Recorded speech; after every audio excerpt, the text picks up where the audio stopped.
Hi, chemistry crew. It's Kara Lenorovitz, and several of you have asked some really good questions about activity 7.01 about endothermic and exothermic activity and how you actually construct the graphs and diagrams to show what you need to show here. So I thought I'd just do a quick video to show you one way that you could approach that using Google Sheets to construct your graphs. So I'm going to do this with the example problem that's actually in the lesson itself. It's on page 7. So that you can see a strategy for doing that with this activity. So the first thing that I did is I actually just grabbed the example that's here about the decomposition of hydrogen peroxide, including the balanced equation, the reactants and the amount of energy they have, the products and the amount of potential energy they have, and then the potential energy of the transition state. So we basically have 3 data points we're going to be graphing, and then we're going to be adding in some illustration. So I'll show you how to do that. So all I've done so far is open up a new Google Sheet, and I directly pasted that information in here. One of the downsides of Google Sheets is that it loses that ability to naturally see subscripts. So know that you're going to see some inaccuracies in the way that these chemical equations and formulas are written. For right now, that's okay. We're going to focus more on the data that's here. So again, we have 3 data points: the potential energy of the reactants, the potential energy of the products, and the transition state. Google Sheets or Excel doesn't know how to translate this information into a graph, so we're going to rearrange it just a little bit to give it a bit of guidance. So one of the things we want to do is actually rearrange this data so that it's in the order that things would happen in a chemical reaction. You know that we start with reactants and we end with products. The transition state happens as the reactants are starting to engage in the reaction. So we actually need to reorganize this data. So you'd first have the reactants, then the transition state, and then the products. Again, Google Sheets or Excel, if they see text, don't really know how to interpret it, and will just consider it a category or a label. So I'm going to arbitrarily assign these times with no units, reactants being time number 1, transition state being time number 2, and products being time number 3. And this is just to trick Google Sheets into seeing this as data that it can graph. Once I do that, then I'm just going to be working with the data in these 2 columns. So our times in the reaction and our potential energy.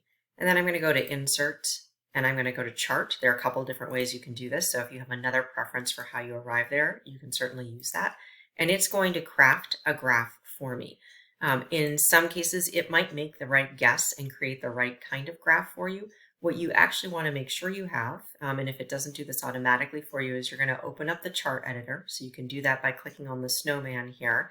That's going to open up your chart editor on the right-hand side. You're going to click on Setup, and if it didn't select it for you already, you want a scatter chart. And the reason for this is you're going to be going in and hand drawing or electronically putting in some markers in here. But here we can see the beginning of our reaction, our transition state, and then our products. So we're going to add in some labels to make that a little bit more clear. You can also add in a little bit more description in your title. Here I've just done something very general, but you probably want to show something like potential energy of decomposition of hydrogen peroxide versus time of reaction to make that a little bit more descriptive so you know which particular reaction this graph is showing. All right, and because this isn't a typical graph, we're actually going to be drawing in a smooth curve to represent what's going on. I'm actually going to copy this graph. So you can click on it and you can click copy. And then I'm actually going to go insert a drawing. So we're going to do some illustration on top of this. And I'm just going to paste my graph right in there. It's fine to link it to your spreadsheet. That means if you do any updates on your labeling on your graph, it'll update in your illustration as well. And here we're looking at the illustrated version of our graph.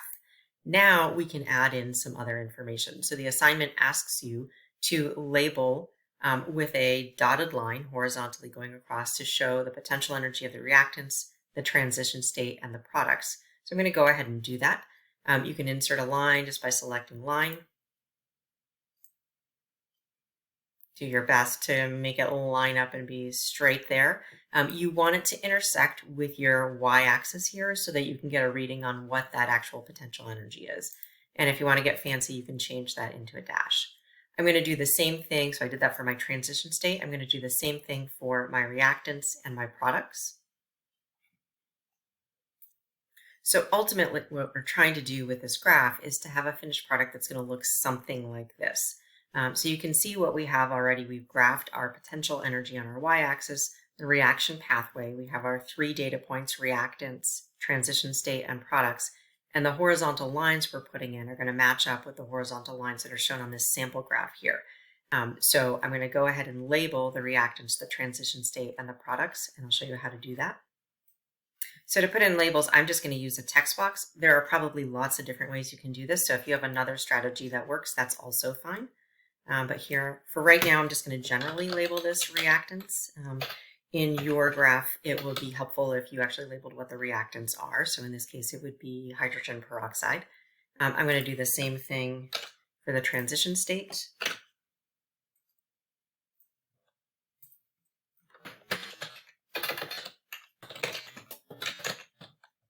And the same thing for the products.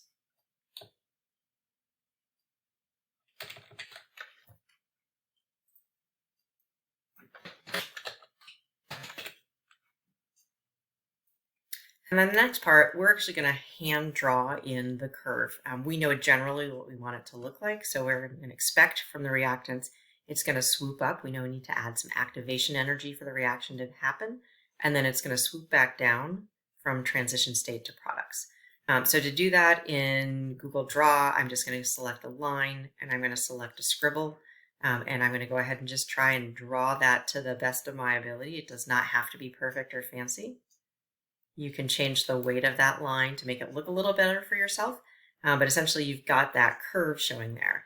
And here we can clearly see that there's the added amount of energy to get from reactants to transition state.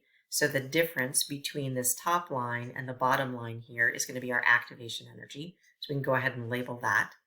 And then you can see from that starting energy of the reactants down to the products, that's going to be the amount of energy that's released. So we can add labels to show that as well. Hopefully that's enough to get you started. When you're set, you can hit save and close. It'll plop that right into your spreadsheet. And then you can copy that image and you can put it right into your Word document. So hopefully that's helpful to get started on your graph. If you have more questions, please don't hesitate to reach out and ask.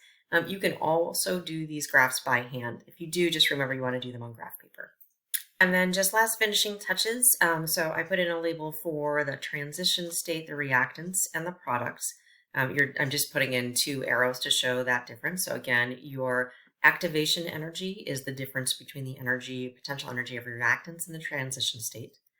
Your enthalpy is the difference in energy between your products minus your reactants. And then to calculate those things, I just took the data itself. So delta H, or enthalpy changes, the potential energy of the products minus the reactants. So in this case, that's negative 570 minus 380. So our enthalpy is negative 190, which makes sense. This is an exothermic reaction, so we would expect our delta H to be negative. And then to calculate our activation energy, notice this is an energy investment. So this part of the reaction is endothermic. So our outcome here is going to be positive. We take the potential energy of the transition state and we subtract from that the potential energy of the reactants. So in this case, we would take negative 230 minus negative 380, which gets us positive 150. So then you just add those in as labels on your graph as well. I'll show you that final piece in just a second. And so I just used a text box to put in those labels. So our activation energy is positive 150 kilojoules. So we have to invest that much energy in order to get this reaction started. And our enthalpy change is negative 190 kilojoules. So there's your finished graph. It's going to look something like this. Obviously, its appearance is going to be a little bit different depending on the potential energy for the reactants, the transition state, and the products, and whether the overall process is going to be endothermic or exothermic. I hope that helped.